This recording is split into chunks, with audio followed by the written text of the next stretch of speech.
Ei pessoal, sejam muito bem-vindos ao meu canal e sejam também muito bem-vindos ao Estimulando a Visão. Aqui nós vamos falar sobre como estimuladores visuais fazem para conseguirem sucesso nas suas atividades profissionais, na sua carreira e se apaixonarem ainda mais pela profissão. O meu nome é Erika Tanuri e o tema de hoje é sobre o agente sensibilizador das células fotorreceptoras da retina, a luz. Pode ser que com você tenha sido diferente, mas eu acredito que se você é ou deseja ser um estimulador visual, talvez tenha passado por algo semelhante ao que eu passei.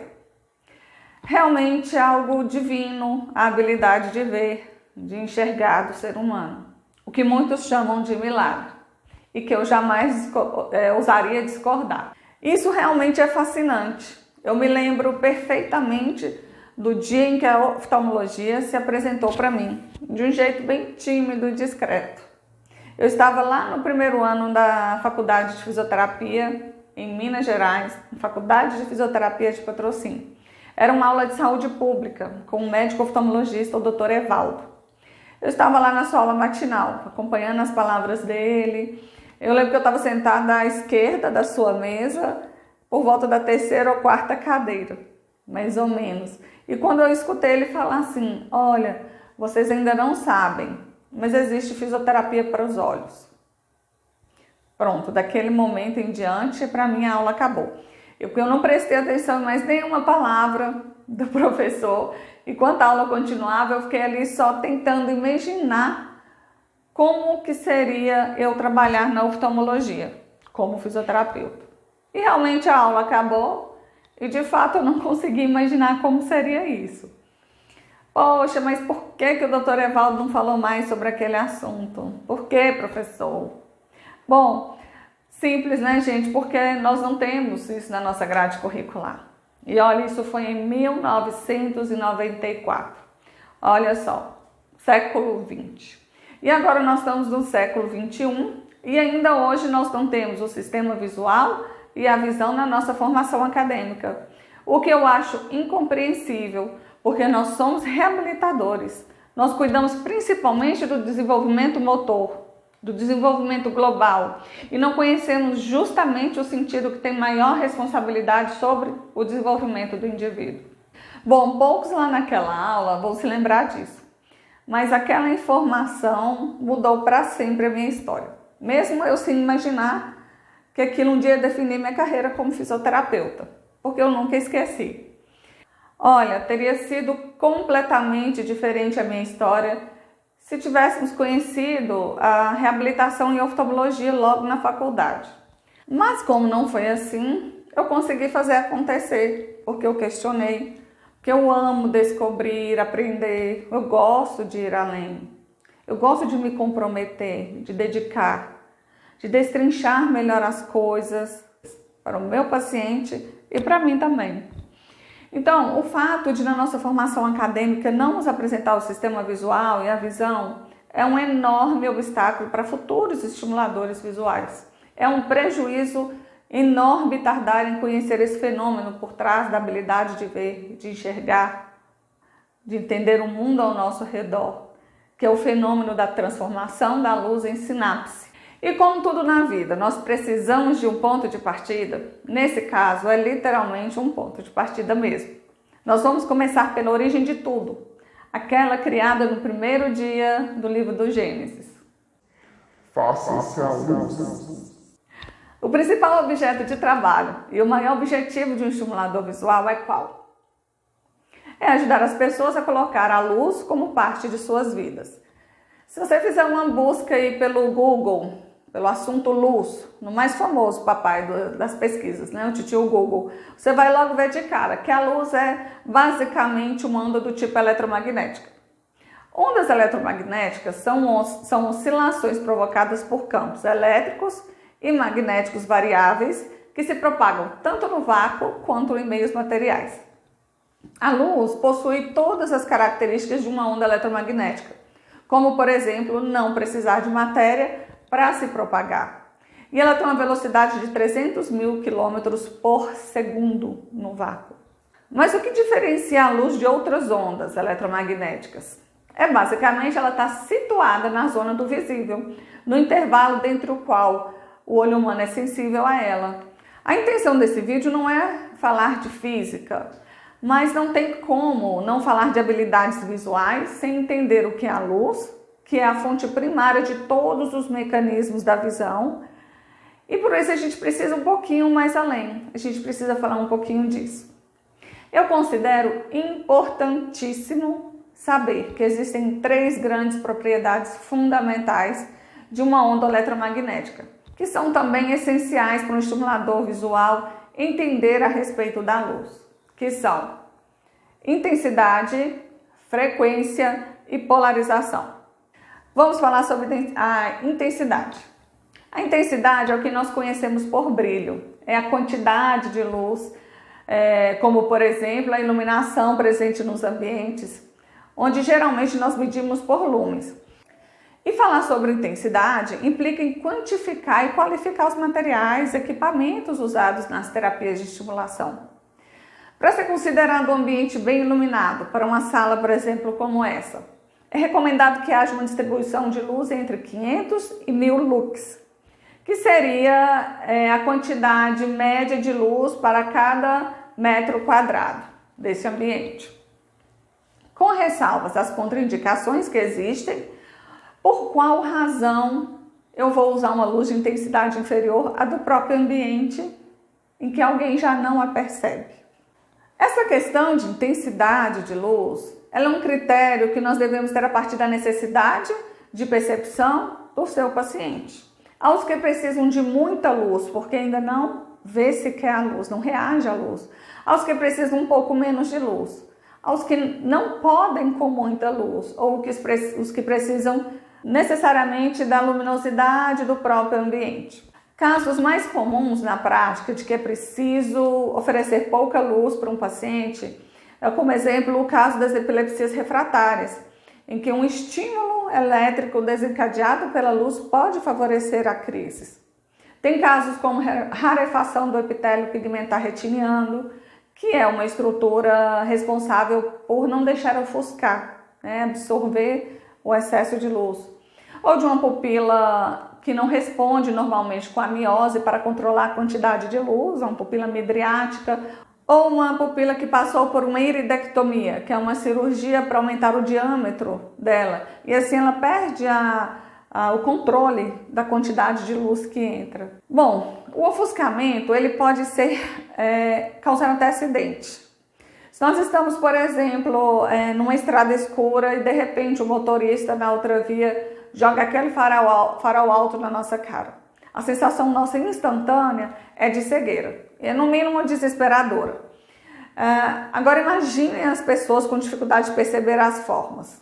Aquilo ali é horrível e dura muito mais tempo, porque eles sequer veem mais do que formas. Nós conseguimos recuperar rapidinho e já vê a placa do carro que está na nossa frente.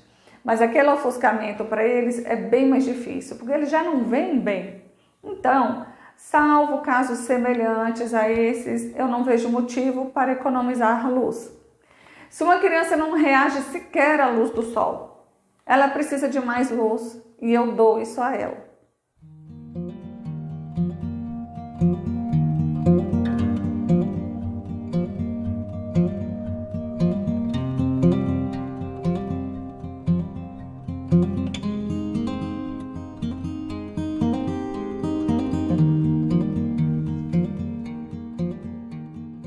Vamos falar sobre a frequência. A frequência é a que anda lado a lado com o comprimento da onda. Ela tem o seu significado expresso em cores. E podemos dizer que a percepção das cores é o resultado de uma sensação visual causada pela absorção de fótons pelos segmentos dos cones da retina.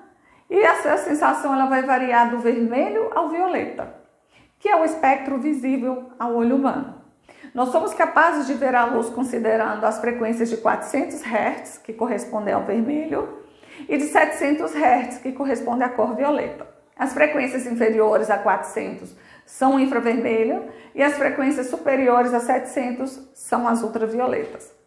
É importante saber sobre cor, porque ela tem sua importância relacionada às fases do desenvolvimento da percepção visual.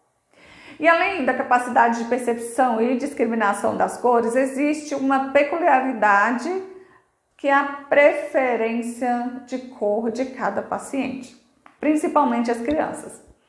Existem também os distúrbios de percepção de cor, que são as acromatopsias, quando a pessoa não reconhece cor, ou as discromatopsias, que é quando ela tem dificuldade de discriminar algumas coisas. É muito conhecido o daltonismo.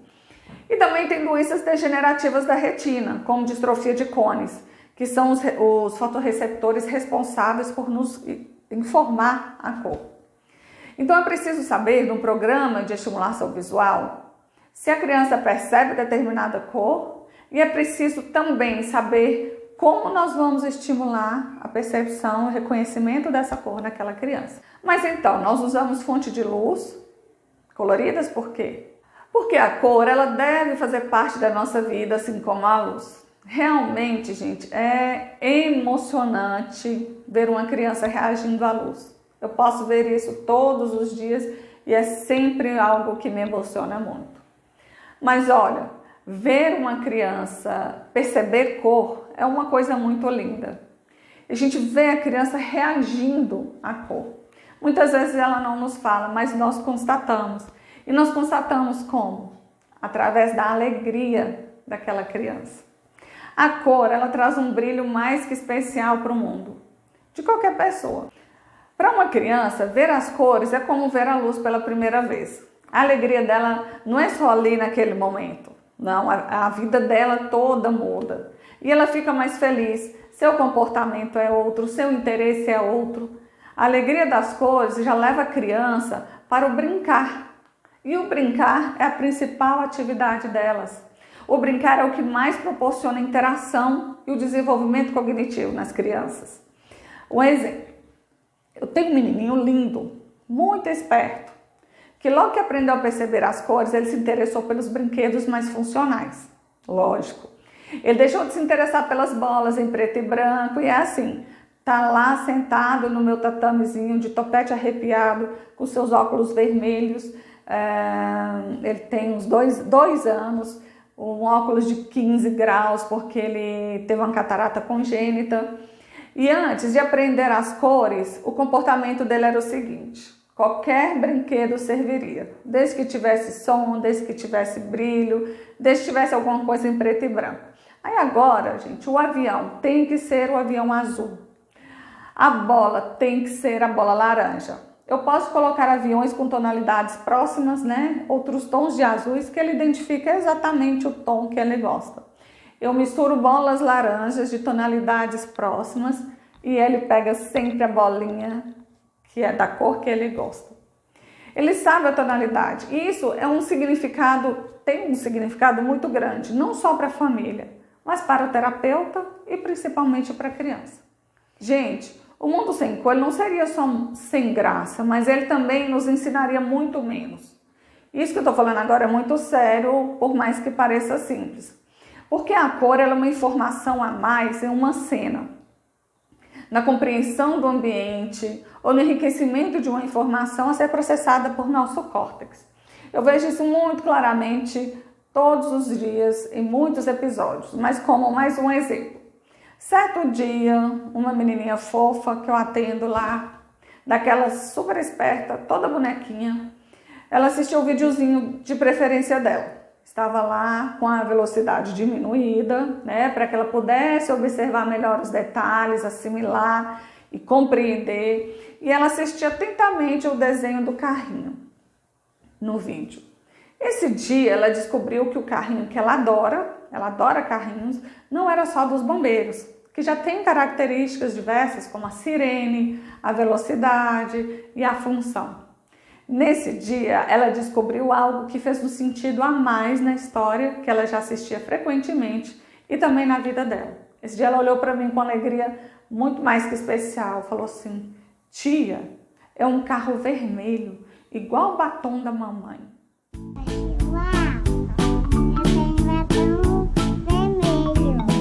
Você gosta de que cor de batom? Vermelho.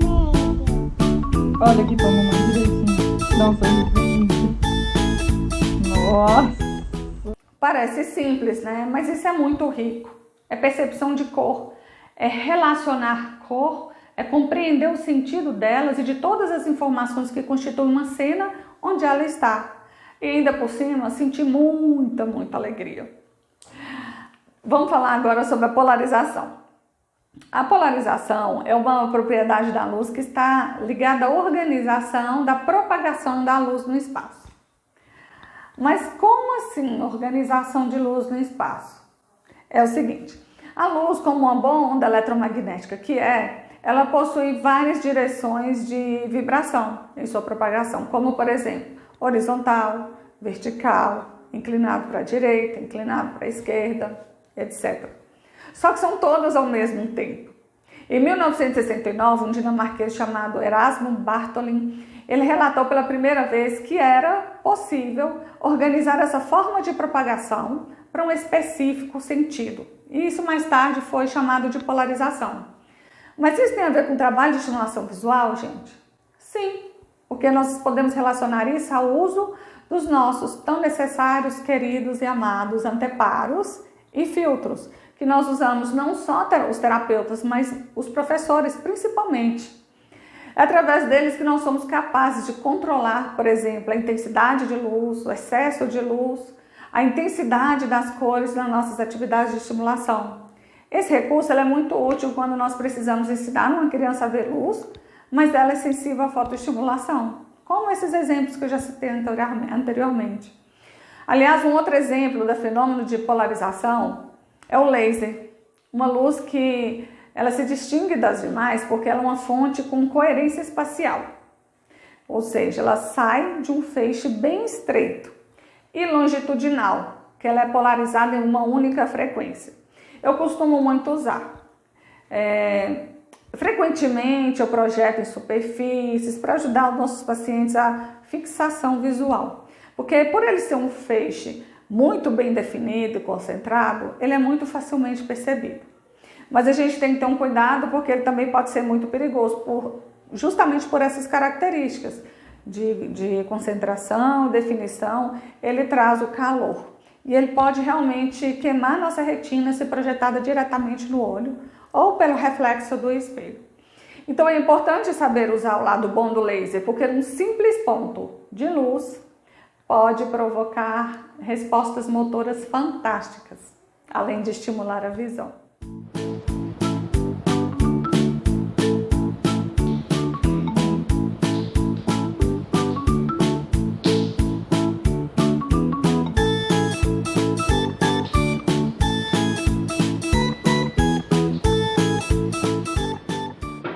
Entender essas propriedades é essencial para as atividades de qualquer estimulador visual, principalmente aqueles que buscam excelência em seus trabalhos para os seus pacientes. É necessário saber como usar, é necessário saber qual o risco, qual que é o benefício. Mas quem já tem certa experiência no assunto sabe que isso não é o suficiente para entender essa atividade. Se a luz é o ponto de partida, então há muitas coisas para serem entendidas. E existe um fenômeno bem particular da luz, para mim, que me faz muito sentido e me dá uma direção muito importante nas minhas atividades de estimulação visual e que as tornam muito eficazes. A dualidade da luz, onda e partícula. Uai, mas afinal de contas, como boa mineira que eu sou, que trem é esse? Como nós vimos anteriormente, não há dúvida de que a luz é energia, uma onda eletromagnética, mas acontece que às vezes a luz ela se comporta como partícula. E aí vem a seguinte pergunta: a luz é onda ou é partícula? As duas coisas. Acontece que a menor parte da luz é um fóton, que nada mais é do que um elétron livre. Vários cientistas, como Einstein, Bohr, por exemplo, eles estudaram profundamente esse assunto. E baseado nesses trabalhos, há hoje um entendimento de que a luz possui características de se apresentar ora como onda, ora como partícula. Na atividade de estimulação visual, isso se apresenta na forma de fotoestimulação direta e indireta, quando nós estamos ensinando as pessoas a enxergar a luz, que é o princípio básico da visão. Em determinados momentos, eu utilizo o comportamento de onda, para estimular uma incidência direta da fonte luminosa sobre a face, que é quando nós usamos uma lanterna. Eu não disse frontal, eu disse direta, mas não frontal. Então nós usamos a lanterna. Em outros momentos, nós buscamos o comportamento de partícula. Quando nós projetamos a luz em anteparos, nós promovemos então uma fonte secundária de luz, como a própria parede.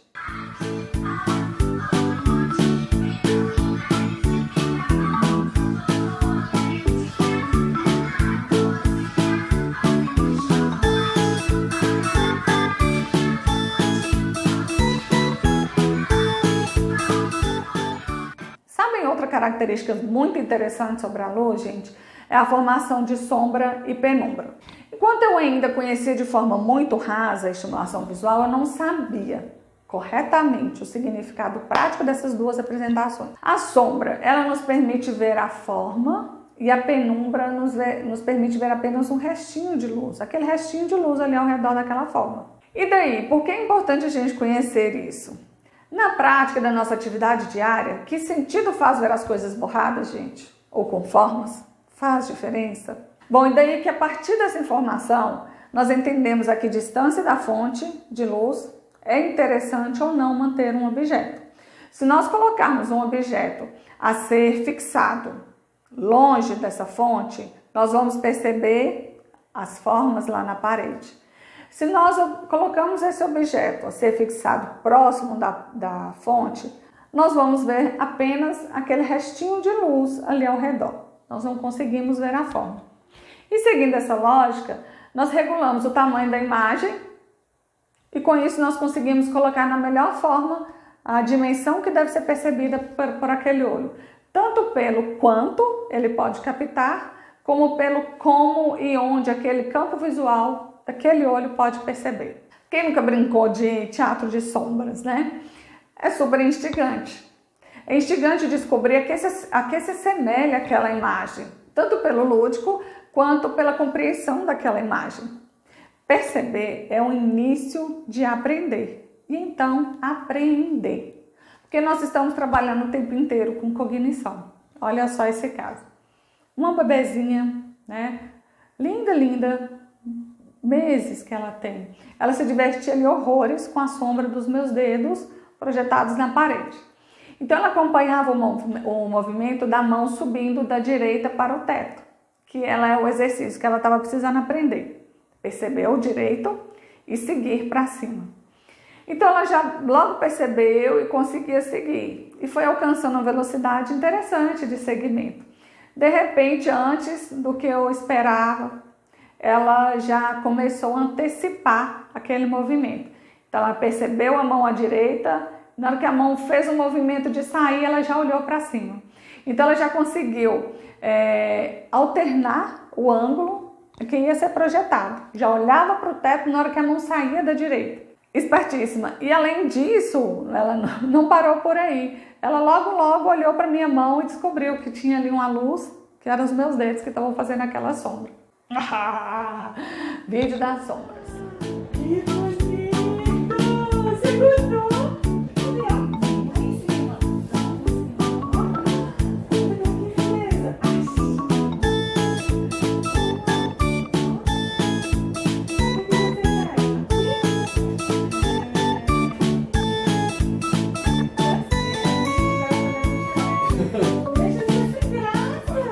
É lógico que a luz da estimulação visual é muito mais do que isso.